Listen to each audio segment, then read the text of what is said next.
The government has ruled out an independent inquiry into the Corryn Rayney murder investigation.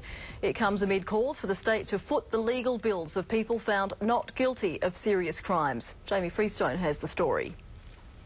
Apart from the odd well-wisher this morning, there was no sign of action at the Rayney family home. A different story to yesterday, as family, friends and colleagues gathered at the house to celebrate Lloyd Rayney's acquittal.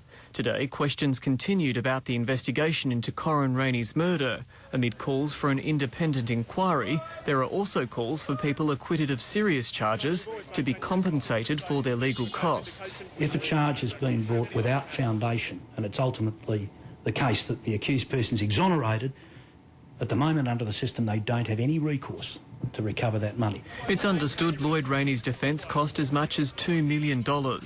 In finding him not guilty of willful murder, Justice Brian Martin said the behaviour of some of the police involved ranged from inappropriate to reprehensible. They are strong statements and that will be examined. We're not going to have an inquiry into that, but that is up to the Police Commissioner to look at the comments made by the judge. The Police Minister and the Attorney General will also look at that. This matter is still in the hands of the state prosecutors, and until I receive advice from them, I will not be making any public statements. Justice Martin was also critical of Mr Rayney, saying he'd engaged in discreditable conduct, including arranging an illegal phone tap and giving false evidence to a court. But he said even a strong suspicion fell well short of proof beyond reasonable doubt. Albeit there were some factors that were seen as suspicious, there are also a lot of places in the state case where they simply fell in a hole completely. As for Corryn Rayney's family, they say their fight for justice will continue. Her brother-in-law, Rowan Coutinho, has told me the family is gutted by the judgment and is trying to regroup